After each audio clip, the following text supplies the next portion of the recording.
Ya, trader, kembali lagi kita ulas. Untuk technical kali ini, kita akan coba lihat dari kondisi emas yang ternyata terdorong sebagai minat safe haven, tapi menekan kepada crude oil ataupun pound sterling.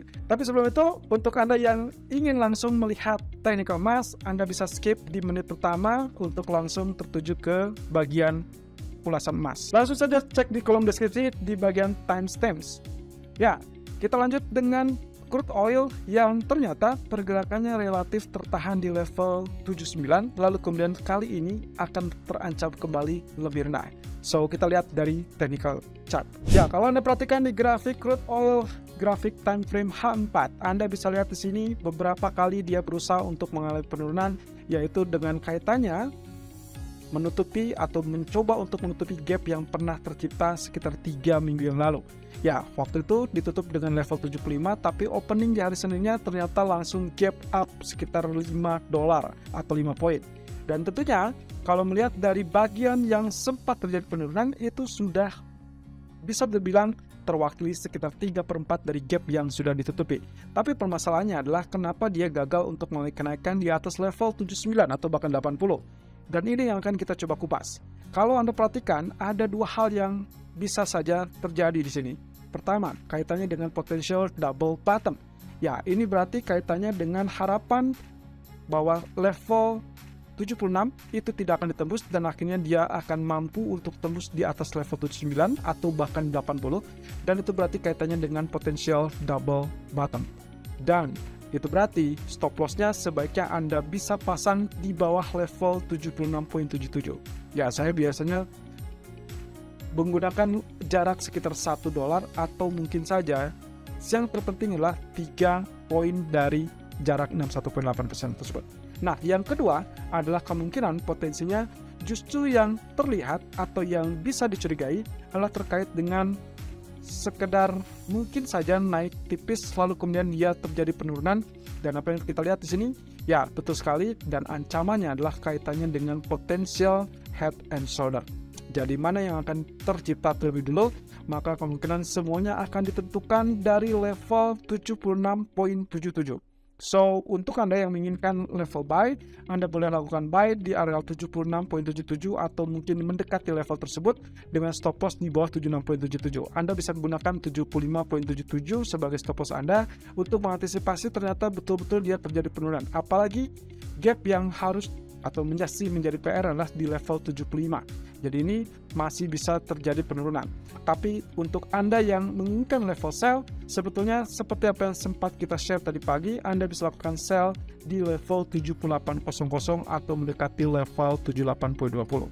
Sejauh ini, level tersebut tertahan di level tertingginya 77.80 dan sedang mulai penurunan. So, kalaupun misalkan iya, maka kita asumsikan ini betul-betul rejection, dan akhirnya yang terjadi adalah terkait dengan konfirmasi dari pola yang dicurigai sebagai head and shoulder. Walaupun cukup tipis, cukup kecil, tapi kalau kita perhatikan sangat memungkinkan. Apalagi dengan kondisi daily chart, candlenya kecenderungannya ditutup dengan pola bearish engulfing. Dan jangan lupakan kondisi technical yang juga masih dihantui ataupun mengkhawatirkan terkait dengan sektor perbankan. Kekhawatiran resesi dan lain-lain itu mengakibatkan kondisi kepanikan dan juga mengakibatkan tekanan di sisi permintaan. Nah, kemudian lanjut dengan sisi grafik pound sterling. Kalau Anda perhatikan sedang mengalami kenaikan dan cukup tinggi 1.2459, kita lihat terlebih dulu di grafik daily. Kenyataannya grafik menunjukkan candlestick yang kemarin pun ditutup dengan bearish, dan ini semuanya terjadi seketika karena semua kekhawatiran terkait dengan sektor perbankan mengakibatkan dolar mengalami penguatan sebagai safe haven dan juga terkait dengan permintaan emas. Nah, oleh karena itu kalau kita perhatikan di sini, selama dia tidak berhasil tembus di atas 1.2506, saya rasa kita masih tetap lakukan sell, walaupun dengan kondisi mencurigakan untuk mulai kenaikan ya untuk saat ini. Tapi perhatikan teman-teman, Anda cukup perhatikan bagian puncak bagian ini, lalu kemudian bagian yang tengah dan juga bagian yang terakhir. Secara seksama, ini adalah menunjukkan level yang kecenderungannya paling tinggi puncak yang di tengah. Sementara yang bagian kiri ataupun bagian kanan cenderung lebih rendah. So, dengan demikian, saya mencurigai kita sedang dalam tahapan membentuk pola head and shoulder. Tapi perbedaannya dengan grafik crude oil tadi, kalau crude oil kita mendapatinya di grafik 4, sementara di grafik pound sterling kita menemukannya di grafik daily chart. So, Potensinya cukup panjang, cukup berat, dan juga cukup berliku. Karena yang terpenting adalah dia harus mampu tembus level neckline. Dan neckline-nya itu akan berada di level 1.2367, di mana level terendah kemarin itu bertahan di 1.2385. So, perhatikan untuk hari ini ataupun sampai hari Jumat, kalau ternyata dia berhasil turun di bawah 1.2367, itu adalah momentum di mana dia akan break area support neckline dan akhirnya confirm dengan bentuk pola head and shoulder. Nah, sementara di bagian hampatnya, walaupun dia terjadi kenaikan seperti demikian, yang terpenting adalah Anda awasi saja supaya dia tidak tembus di atas level 61.8%. So, secara seksama, kita pun sangat bergantung kepada pola candle long black yang ada di bagian ini, sehingga ini adalah pullback yang cukup optimal. Seperti halnya yang sempat kita share tadi pagi, ini adalah momentum untuk siap-siap kembali melakukan sell, terutama mendekati level 61.8%. Tentunya, stop loss yang paling ideal adalah ditempatkan di atas 61.8%, 1.2470. Dan itu pula, kalau terjadi penembusan di atas 1.2500, Anda boleh switch strategi menjadi buy, buang posisi sell-nya, lalu kemudian pertahankan posisi buy. Tapi saya ragu hal tersebut akan terjadi, mengingat minim sekali effort ataupun data positif untuk pound sterling. Dan semuanya akan terfokus dengan US dollar, dan data-data GDP baru akan dirilis besok malam. Nah, terakhir kita lihat dari sisi gold, di mana area yang tadi pagi sempat kita sampaikan di zona 38.2% dan juga berkaitan dengan 23.6%, yaitu di kisaran 1992-1994 sudah terkonfirmasi dengan sangat baik dan terjadi pantulan cukup optimal sampai level 1999, mendekati level TP pertama kita di level 2000. Dan itu artinya selamat untuk Anda yang sudah menjalani ataupun mendapatkan level tersebut sebagai zona buy di 93 ataupun di 94. Nah, masalahnya adalah sekarang sedang terjadi penurunan. Apakah saya harus skip untuk melakukan buy atau tetap dalam fokus yang pertama? Oke, Anda punya opsi untuk melakukan buy yang jauh lebih baik, yaitu di kisaran zona 50% dan 61.8%. Kita anggap saja itu adalah zona yang kita sebut sebagai golden area, dan itu berarti di bawah 1989 tapi di atas 1986. Anggap saja level tersebut yang menjadi kriteria khusus untuk kali ini.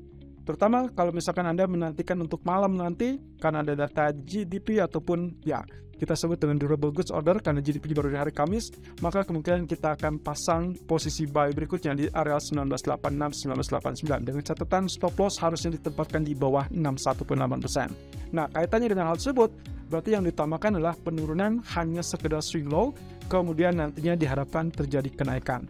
Nah, tapi juga hati-hati, selama dia tidak tembus level 2012, hati-hati, sangat rentan untuk terjadinya penurunan kembali atau rejection. Dan saya rasa itu sangat memungkinkan untuk terjadi, apalagi dengan status safe haven yang kemungkinan mulai kendor ataupun mulai lemah, terutama untuk nanti malam. Tapi kalau misalkan status safe haven itu masih tetap membayangi, maka kita masih bisa lihat penembusan di atas 2003 atau bahkan dengan target utama 2012. Nah, kaitannya dengan grafik H4, kalau Anda perhatikan di sini, lagi-lagi kita menemukan pola yang kita sebut dengan triangle, teman-teman. Nah, triangle ini biasanya tergantung dari arah mana dia berasal. Kalau kita lihat di sini, dari sejak 2047 gagal tembus, dia cenderung dalam fase penurunan. Oleh karenanya, kemungkinan yang paling besar kemungkinannya adalah terjadi penurunan break area support.